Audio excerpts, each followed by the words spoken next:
14 สิ่งคนที่มีความมั่นใจในตัวเองจะบ่เฮ็ดเด็ดขาด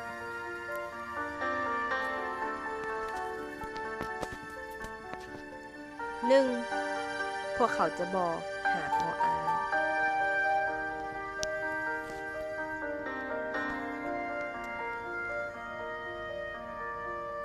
2. พวกเขาจะบ่หลีกเลี่ยงสิ่งที่ท้าทาย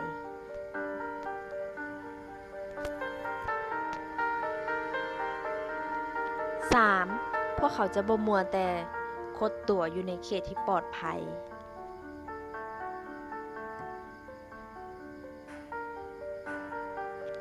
4. พวกเขาจะบ่ท่าให้ทุกสิ่งทุกอย่างสมบูรณ์แบบแล้วจึงลงมือเฮ็ด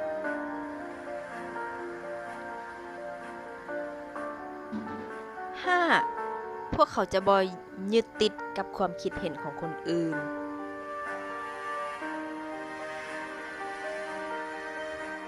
6. พวกเขาจะบ่ตัดสินและใส่ร้ายคนอื่นลับหลัง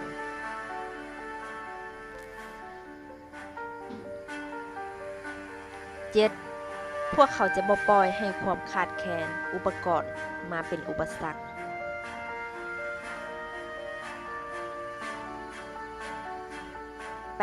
8. พวกเขาจะบ่เปรียบเทียบหรือแข่งกับไผ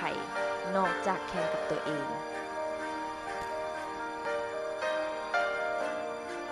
9. พวกเขาจะบ่สนในการพยายามเอาอกเอาใจคนอื่น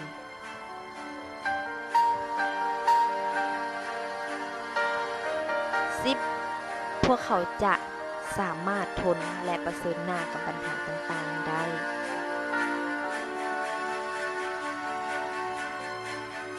11. พวกเขาจะบ่ยอมล้มเลิกแผนย้อนปัญหาเล็กๆน้อยๆ 12. พวกเขาจะบ่ท่าให้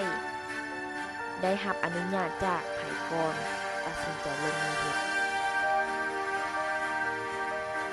13. พวกเขาจะบ่จำกัดขอบเขตของตัวเอง